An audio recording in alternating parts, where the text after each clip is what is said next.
dia, boa tarde, boa noite. Estamos mais uma vez aqui diretamente do Estúdio Móvel para continuarmos a leitura do texto O Mito de Prometeu e os Desafios da Covid-19. No primeiro vídeo eu li e comentei o título e a linha fina, que seria o subtítulo, né? Vejam que eu fiquei ali uns 10 minutos para falar, mas é porque esses 10 minutos são muito importantes, porque eles dão um panorama do texto, eles dão um plano de fundo. Qual é a lente que o autor está usando para ler o texto, na verdade para escrever o texto, né? Então eu vou falar rapidamente aqui do título e do subtítulo e vou para o primeiro parágrafo agora, tá? Vamos lá. O título é O Mito de Prometeu, estou lendo para baixo porque eu estou lendo no meu tablet.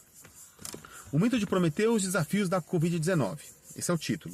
Subtítulo: O homem não deve mais ser um funcionário da técnica, mas sim o fim e nunca um meio. Então, no título ele fala que ele vai partir do ponto de vista do mito de Prometeu para escrever o texto, e ele vai comentar os desafios que a Covid-19 impõe à nossa sociedade, principalmente a sociedade ocidental. Por quê? Porque ele está falando da Itália, né? Então a Itália está dentro da sociedade ocidental. Depois, no subtítulo, ele fala: o homem não deve ser mais um funcionário da técnica. Técnica aqui ele coloca com um T maiúsculo, ou seja, ele está personalizando esse conceito. Nós podemos ler técnica como tecnologia, tá? Algo maior, né? O pensamento técnico que vai sair na tecnologia. Então ele está personificando. E como ele está dentro da mitologia, da lente, da cosmovisão da mitologia grega, essa personificação equivale a ele alçar a tecnologia a uma divindade. Opa. Pronto. Quem sabe faz ao vivo! Adaptação técnica no meio do vídeo, certo? Depois, ele está falando aqui o seguinte, né? Agora sim. Mas sim, então o homem não deve ser mais um funcionário da técnica, ou seja, o homem não deve ser um meio pelo qual a técnica se expande ou se alimenta, mas ele deve ser o fim e nunca o meio. Então ele deve ser a finalidade, ou seja, o bem-estar humano deve ser a finalidade da tecnologia e não o humano ser um meio pelo qual a tecnologia se expande, né? E principalmente o lucro advindo da tecnologia. Certo? Isso aqui foi um rápido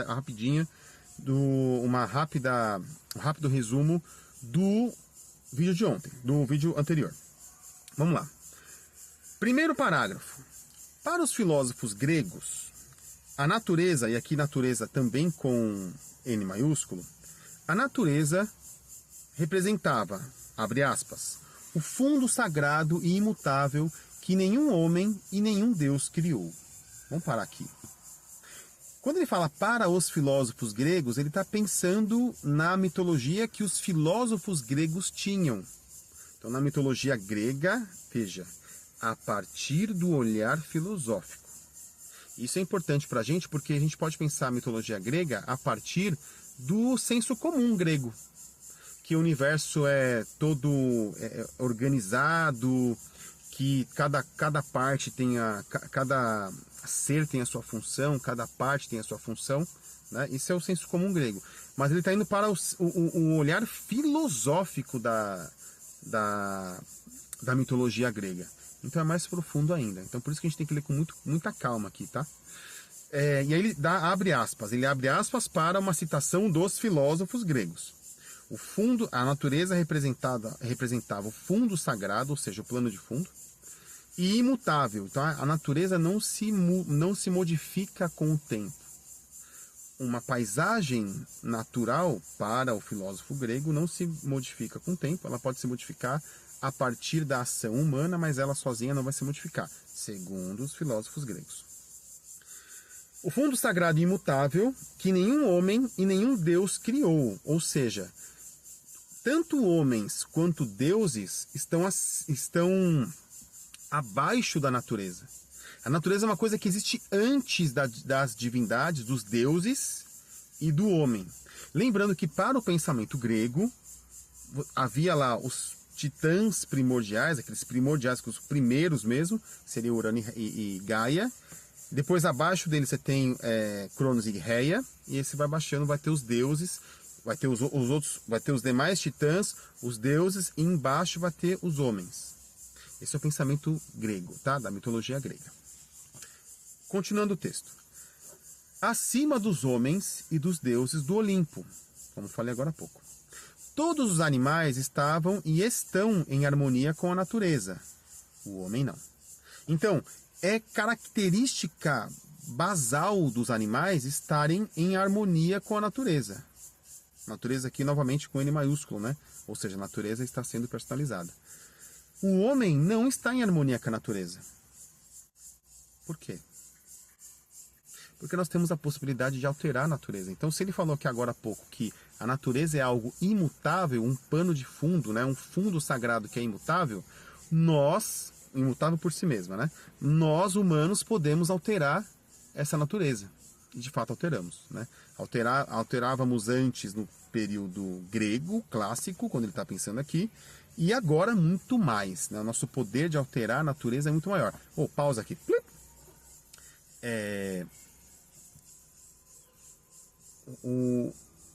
A gente mede a capacidade tecnológica em função, inclusive, da capacidade que nós temos de alterar a natureza. Tá? Então, por exemplo, uma tribo indígena, só para ficar aqui perto da gente, um exemplo próximo, né? Ela tem a capacidade de alterar a natureza? Tem. Essa capacidade é grande? Não, ela é limitada. Até pelo modo de vida indígena mesmo, né? Ela é limitada.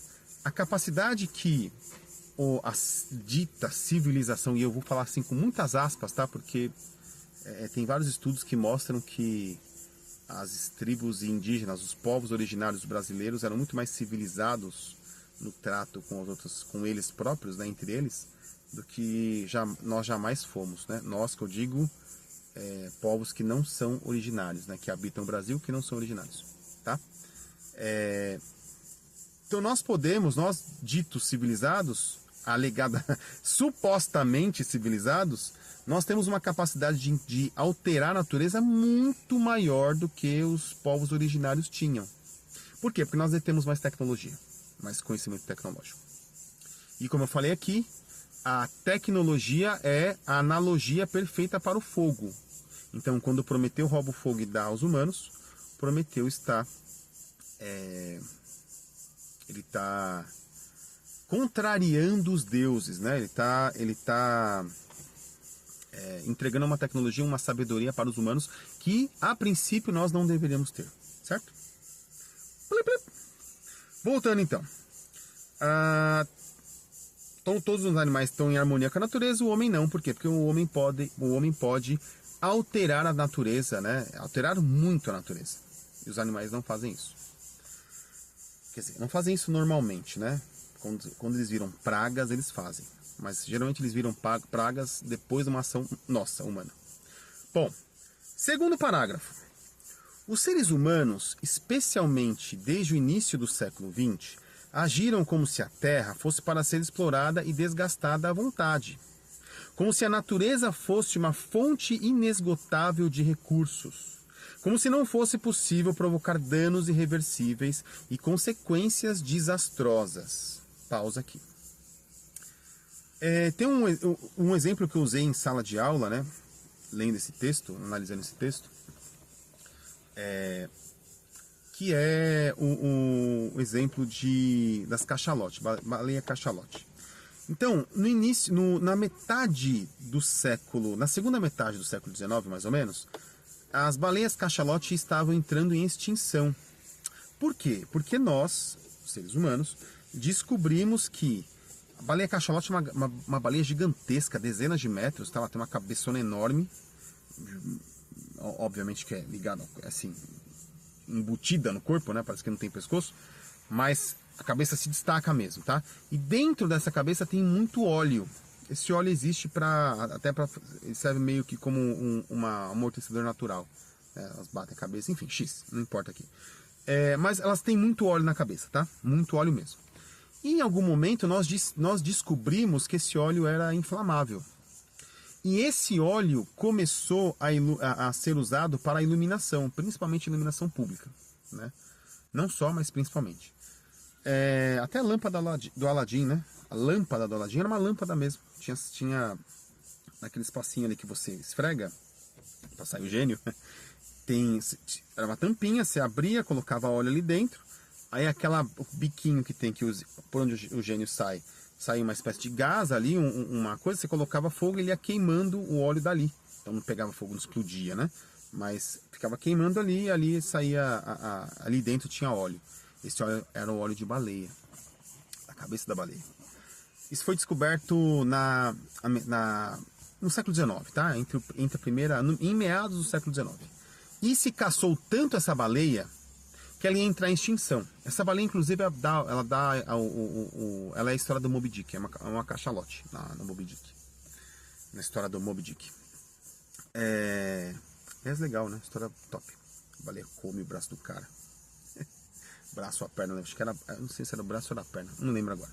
Enfim, X. Você lê aí depois. Esse é um exemplo perfeito de como o pensamento humano via a natureza. Então, era um óleo, por exemplo, se caçava o animal, jogava fora a carne, porque a carne não era aproveitada para nada, né? Nem para alimentação, nada. Só pegava essa peça, que era o óleo, para você colocar na máquina. A máquina era a civilização humana. Você ilumina as ruas, ilumina a casa, tal, né? Pra você ter luz durante a noite. Perceba que você está usando a natureza como uma peça de reposição. Ó, toda a Terra, os seres humanos, especialmente desde o início do século XX, mas na verdade um pouco antes, agiram como se a Terra fosse para ser explorada e desgastada à vontade.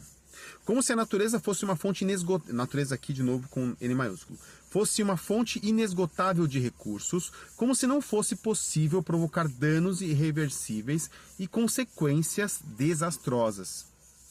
Pois bem, se a cachalote fosse extinta, como ia acontecer, a consequência ia ser irreversível e desastrosa, porque você pega um animal de topo de cadeia, como é a cachalote, ela se alimenta de vários outros animais e quando ela morre, a carcaça dela vira alimento para um monte de animais dentro do mar. E é uma carcaça gigantesca, dezenas de metros. Então você pensa qual seria o impacto ambiental da extinção dessa espécie. Ou seja, a consequência seria irreversível e catastrófica, mas nós não víamos dessa maneira, né? Pausa para uma reflexão. Pausa para uma curiosidade. Sabe o que salvou a cachalote? Olha que loucura, né? A ciência e a tecnologia. Olha só que loucura.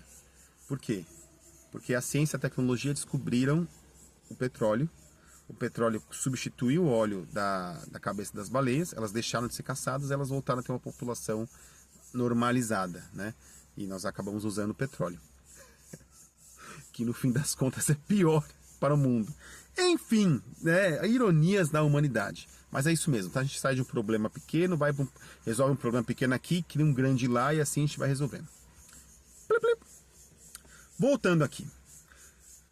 Acreditávamos, voltando ao texto, né? Por conveniência e por dolosa reticência, pausa aqui de novo. Pessoas, eu vou parar o vídeo aqui, porque vai longe e eu quero deixar esse vídeo mais ou menos com 10 minutos, já deu 13, aqui vai dar 14. Então eu vou parar na metade do segundo parágrafo, tá? Na próxima parte eu vou continuar da metade do segundo parágrafo, vou ler o segundo e vou ler o terceiro, beleza? O terceiro é bem denso, talvez eu demore também umas duas partes para ler. Veja que eu estou lendo bem devagar, esmiuçando o texto, e não tem outra maneira de ler um texto complexo. Esse é um texto complexo, tá? E muito bem escrito. Não tem outra maneira de ler. Eu vou ler, pegar informações do texto, saio do texto, pego informações fora, relaciono com questões do texto, e assim a gente vai montando o texto, como se fosse um sanduichinho mesmo. É assim que se lê, tá? A gente consegue fazer relações de ideias aí, relações mais complexas, beleza? Então é isso aí, pessoas. Deixa nos comentários aqui se eu estou indo muito devagar, se eu estou indo muito rápido.